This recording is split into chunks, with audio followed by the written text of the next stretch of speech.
Susan! Chris's voice rang with tension, and irritation was red in his eyes. How are you not aware of the obvious? Why do you refuse to listen to me? The girl looked at her childhood friend with a hard look. What does he allow himself? He literally tramples with his dirty boots in her Garden of Eden. Chris and Susan have been friends since childhood, more precisely from their school years. When they both arrived in first grade, the teacher took care of their seating arrangements. Then, it was customary to sit the girl next to the boy. There were not enough boys for the whole class because there were twice as many girls. But Susan Maxwell was lucky enough to sit next to Chris Adams. First graders were seated on the third deck from the edge, and they sat together until graduation. Chris was a cheerful, dark-haired boy with thoughtful gray eyes. From childhood, he loved books and military equipment. He was well-read and purposeful. Susan wore 2 huge bows in her blonde hair.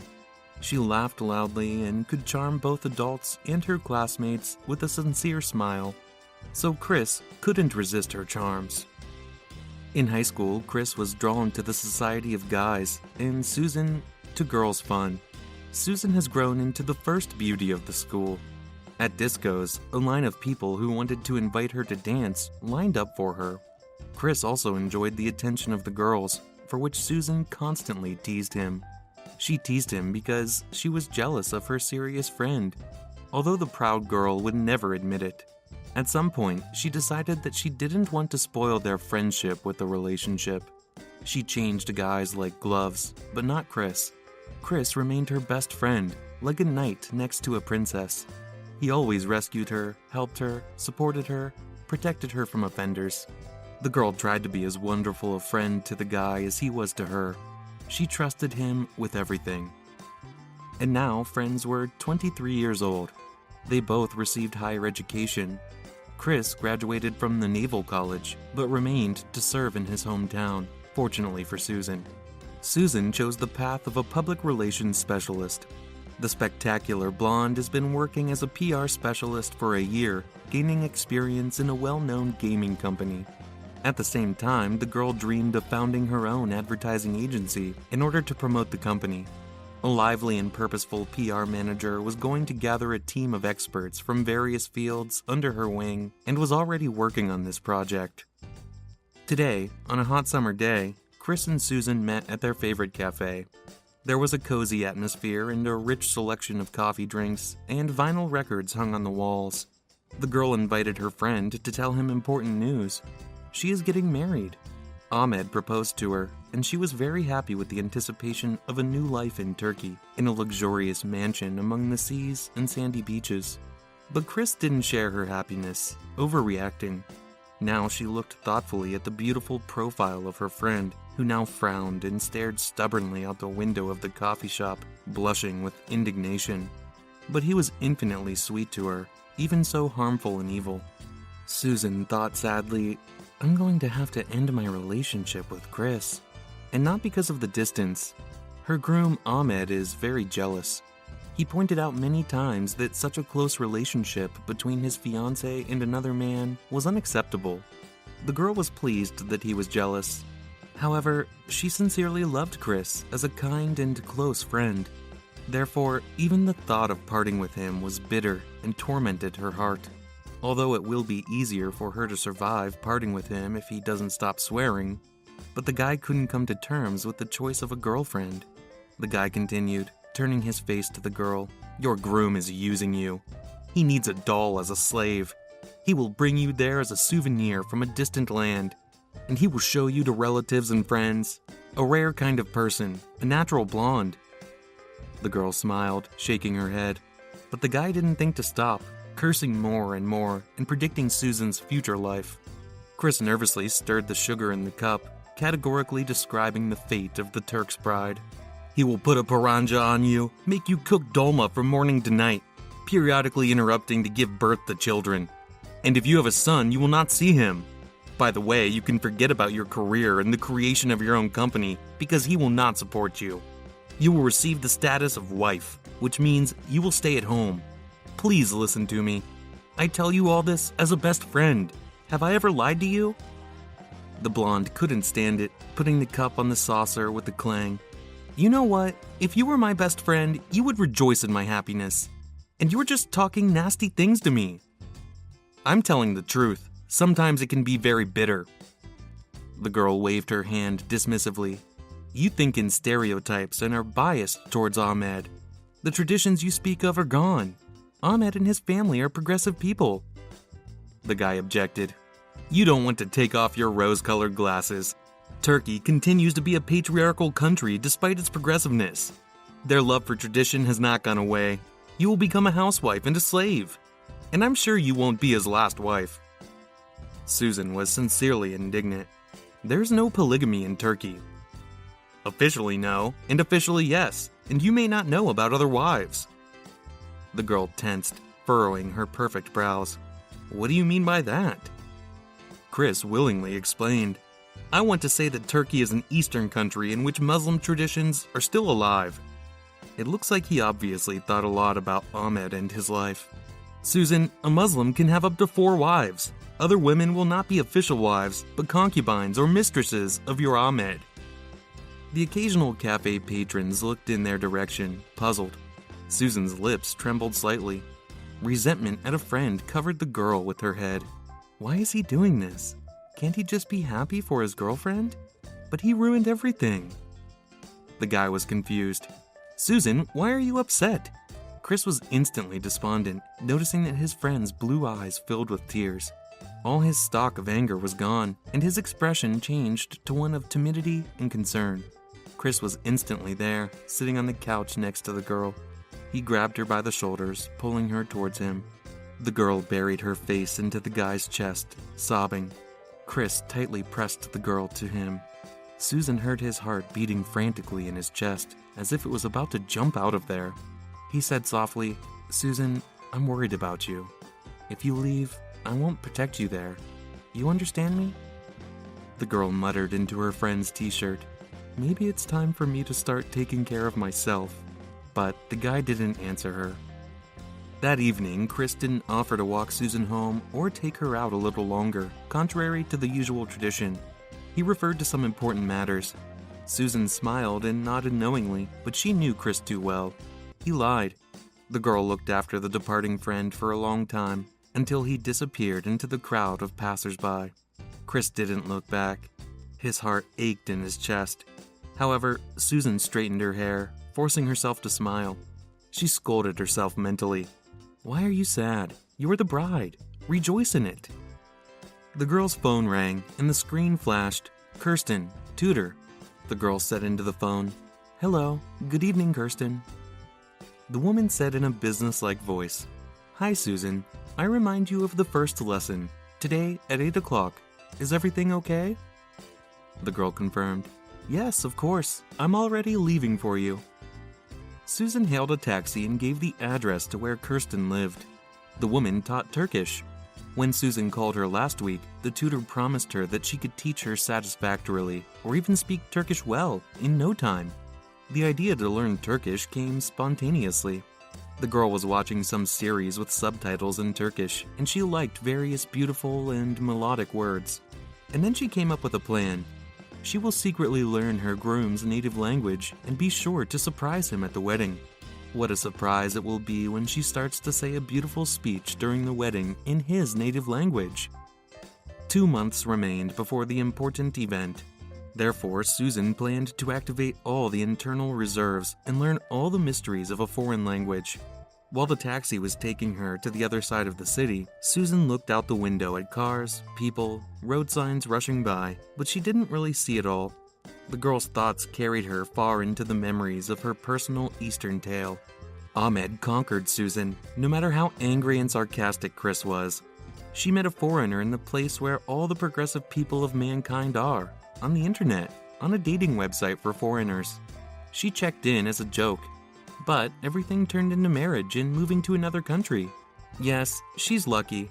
When Ahmed wrote to Susan, she didn't take him seriously. She just started talking to a foreigner. But an interesting, charming, and incredibly handsome Turk quickly charmed her with his speeches. He told her that he loved their country, and then he started saying that he loved Susan. He called her, my soul. My honey, my angel."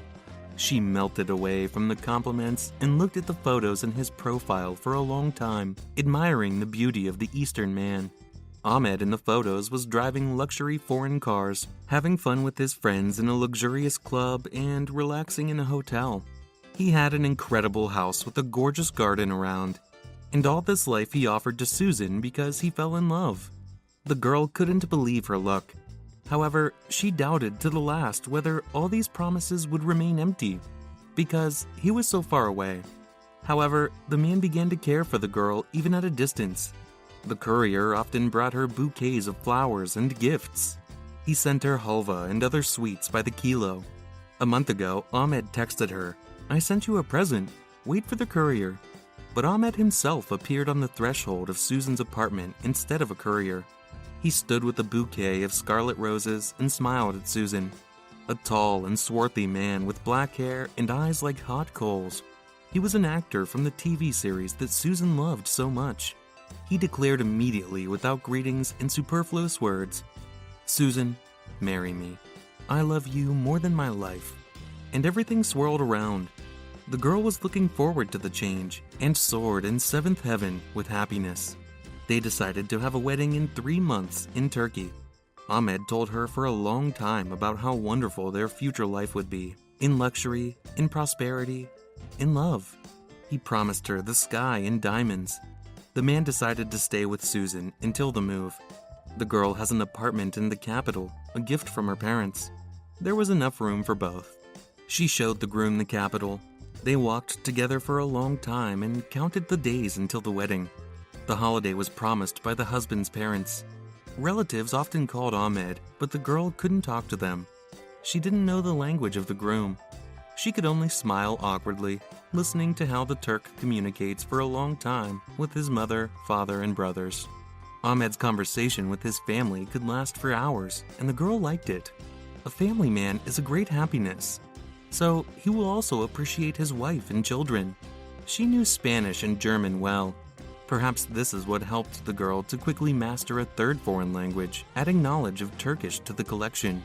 Kirsten turned out to be an excellent teacher, in a simple way conveying the intricacies of a foreign language to an attentive and diligent female student.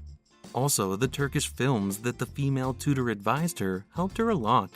As a result, after a little more than a month, Susan could already be proud of herself. She didn't speak perfectly, but she understood well when others spoke to her. She lacked live practice, but the opportunity to understand someone else's speech presented itself to her very soon. The future spouse once again called to relatives in a distant country. The girl tried to hold back a sly smile and began to listen. She sat on the couch nearby, pretending to be engrossed in the film. She wonders if she'll understand his words. However, what she heard shocked her to the core. Unfortunately, not in a good way. It turned out that he communicated with his brother, and at the same time, the foreigner shared with him about what future awaits him with his new wife. "I'll take her to us, and we'll sell her apartment. Then we can partially repay my debts. Of course, we don't have enough money. You know what problems our family has? By the way, how is our store? Are we out of options? We'll have to sell it, and we'll get out somehow." Then the man told the truth, which was absolutely terrible for the girl. "How is my Milem? Is she really worried?" "No, she doesn't know about Milem. This is considered cheating here. We will formally marry, and I will introduce Milem to her as my second wife. But I will have the first foreign wife. This is an honor for her. Let her enjoy it." The girl's mouth was dry, and the smile fell from her face. She must have misheard. And the man continued, "Of course she's acting terribly. Shame and shamelessness." And Susan, out of the corner of her eye, noticed that he was examining her dress, the skirt of which was a palm above the knee. He continued, "Here, everyone walks the streets like that. It's nice to watch, but I won't let my wife do that. The only thing she can wear is a hijab." He paused, listening to the interlocutor, and then nodded, "I will re-educate her. She will become silk. She won't raise her eyes from the floor without my permission. Okay, stop talking about her. You better tell me what's with the money." As a result of a long conversation, she realized that all the photos she saw were a bluff. She didn't know who owned the cars in the house. But the owner was definitely not the Turk sitting in front of her. Ahmed was poor. His family had many debts and loans, and he got into debt to come to another country, throwing dust in the girl's eyes. The girl didn't immediately fall into hysterics. She tried to calm down. Susan ended up walking around sad for 2 days, but she waited for Ahmed's second conversation, this time with his mother. But this dialogue angered her more than the previous one. Susan was washing dishes at the time. The plate slipped from her weakened hands, smashing a couple of cups in the sink with a crash. The man said into the phone, wincing, "Damn, she broke something." "Mom, she's a normal housewife. She's still young. She will do anything. You will teach her. Don't be afraid. I'll teach her whom she will serve. Of course to you. Yes, Mom, we will live according to Islam." Of course, Susan had heard before that a mother was extremely important to a Turkish man. He listens to her and follows her advice implicitly. But now she realized how much her groom is committed to this rule. She realized that she would not have her own opinion in his house. Chris was right about everything. Susan smiled very tenderly at her unscrupulous groom that evening. He answered her with the same smile and said, "My love, I spoke with my mother. She's looking forward to our wedding and your meeting." The girl answered him in Turkish, "Go to your mother and second wife and live with them, and get out of debt yourself, my dear." The girl was categorical and adamant, no matter how the dumbfounded Ahmed tried to justify himself, no matter how he kissed Susan's hands. She shouted in Turkish, throwing his things into the stairwell. "And by the way, I don't like halva, and I don't love you." An hour later, she was crying on the shoulder of her best friend who came to her on the first call. "Chris, I'm a fool, a naive blonde." The girl cried, rubbing tears and the remnants of mascara on her cheeks. "Why didn't I believe you right away? I wanted an easy and beautiful life.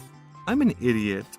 I thought that he would carry me in his arms, love me, like in the movies." Chris was silent. He just stroked the girl on the back, looking thoughtfully ahead of him. He suddenly said, "Do you know that they wanted to send me to serve in Alaska?" The girl nodded, not understanding what he was getting at. "I then wrote a refusal and asked to stay here. I wanted to be closer to you." She took a deep breath. She didn't know that Chris stayed because of her. And the guy continued, "And when you did start packing your bags, in general, I was recently offered a place in Alaska, and I signed the consent papers." The news sent a chill through Susan, sending goosebumps down her back and up her arms. Susan muttered, "Are you leaving now?" The girl couldn't blame him. It was right and fair. She wanted to arrange her life, and Chris must go his own way. But it didn't make her feel better to understand this. The guy nodded decisively. "I'll go there." And then he looked her straight in the eyes. "Will you come with me?" Susan blinked, uncomprehending. "What?" "Come with me, Susan." "How can I go with you? After all, only wives can go there." "Yes, then marry me. I've been in love with you since first grade, when I saw your braids with bows." He gently touched the girl's head, running through her hair. Confused, Susan tried to justify herself. "I thought you didn't feel anything for me. And I was afraid to hear a refusal from you. I was cowardly. I wanted to stay by your side, if only as a friend. And now I don't want to be your friend. I love you, Susan. Stop torturing me and be my wife." 10 years have passed since that day. Susan lifted her head from the laptop she was working on outside and looked around the playground. 2 boys hid behind the children's house, holding up their toy guns and pretending to be spies. The woman called the secret agents. "Andrew, Steve, let's go home. Dad will be here soon."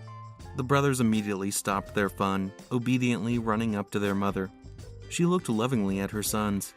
Both children looked very much like Chris. All friends and relatives of the family noticed it. The girl sometimes grumbled that she gave birth and the children looked like their dad, but secretly, she was very proud of it.